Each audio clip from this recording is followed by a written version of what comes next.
আমি তোমাদের মাঝে আজ একটা লং ভিডিও নিয়ে চলে আসলাম। এই যে লং ভিডিওতে দেখাবো গরুর মাথার মাংসটা কিভাবে রান্না করে।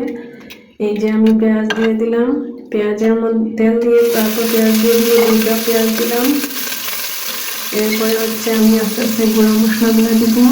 ধনিয়া গুঁড়ো দিলাম 1.5 চা চামচ। এরপরে হচ্ছে মরিচ দিব 1.5 চা চামচ। এরপরে হচ্ছে দিব হলুদ 1 চামচ থেকে একটু কম হলুদ দিয়ে তারপর দিয়ে দিব গরম মশলাটা, যে গরম মশলাটা আমি ঘরে তৈরি করে থাকি। সব ধরনের গরম মশলা একসাথে করে ভেজে গুঁড়া করে রাখি। এই মশলাটা আমি সব ধরনের মাংসের মধ্যে ব্যবহার করি। এই যে দিয়ে দিলাম গরম মশলাটা। এই একটু দিলেই কিন্তু মাংসটার স্বাদ দ্বিগুণ হয়ে যায়, তাই আমি এরকম মশলাটা ব্যবহার করি সব সময়। এরপরে দিয়ে দেবো হচ্ছে 2 চামচ জিরা দিব ছোট চামচ দিয়ে 2 চা চামচ, মানে 2 চা চামচ না, মানে একটু ছোট চামচ দিয়ে 2 চামচ দিলাম। এরপরে 1 চামচ লবণ দিয়ে দিলাম, লবণ 1 চামচ দিয়ে আর একটু দিয়েছি। এরপরে হচ্ছে আমি মশলাটাকে কষিয়ে নেব ভালো করে, আস্তে আস্তে নেড়ে চেড়ে কষিয়ে তারপর মশলাটা রেডি করে নিব।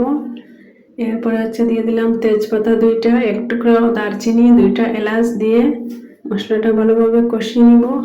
আমি গরুর যে মাথার অংশটা ছোটো ছোটো করে তারপর হাড় সহ সিদ্ধ করে দিয়েছিলাম। সিদ্ধ করে তারপর হাড় ফেলে একদম ছোটো ছোটো সিঙ্গারা আলুর মতো কেটে নিয়েছি। কেটে নিয়ে ওইটা পরিষ্কার করে ধুয়ে ডিপে রেখে দিয়েছিলাম, মানে ডিপ ফ্রিজে রাখছিলাম। এখন আমি এটা রান্না করতেছি। ডিপ থেকে মাংসটা বের করে নিয়ে আসছি। এই যে মশলাটা হয়ে গেলে মেথি দিয়ে ভুলে গেছিলাম, মেথিটা দিয়ে দিলাম। আমি সব তরকারিতে একটু মেথি ব্যবহার করি। এখন আমি মশলাটা হয়ে গেছে, মশলাটার মধ্যে আমি মাংসটা দিয়ে দিব। মশলাটা রেডি হয়ে গেছে। এই যে আদা রসুনটা দিয়ে দিব। এখন ডিপে ছিল আদা রসুনটা, এর জন্য এরকম দেখাচ্ছে। এই যে আদা রসুন দিয়ে মশলাটা ভালোভাবে কষিয়ে নিব। কষিয়ে নিয়ে এখন আমি মাংসটা ঢেলে দিব। পরিষ্কার করে রেডি করা আছে মাংসটা দিয়ে দিব এখন আমি। এই যে আমার মশলা হয়ে গেছে, মাংসটা দিয়ে দিলাম। এই মাংসটা কিন্তু অসম্ভব ভালো লাগে, আমার কাছে অনেক বেশি প্রিয় কলিজা। আর এই মাথার মাংসটা আমার সবচেয়ে প্রিয় গরুর মাংসের মধ্যে। মশলার মধ্যে দিয়ে মাংসটা ভালোভাবে নেড়ে ছেড়ে আমি মশলার সাথে মিশিয়ে দিলাম।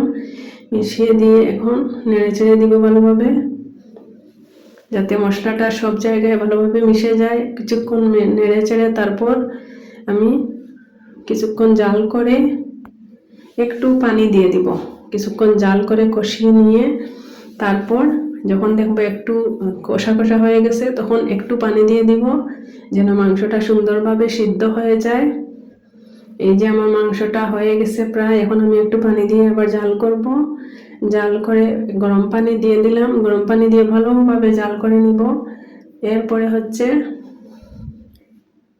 এই যে আমার মাংসটাকে ভালোভাবে নেড়ে নিচ্ছি। এরপরে হচ্ছে আমি ঢেকে রাখবো কিছুক্ষণ। এখন এভাবে জাল করব, অনেকক্ষণ জাল করে তারপর বাদামের গুঁড়োটা দিয়ে দিব। আমি সব ধরনের মাংসে বাদাম গুঁড়ো করে রাখা এটা ব্যবহার করি 1 চামচ।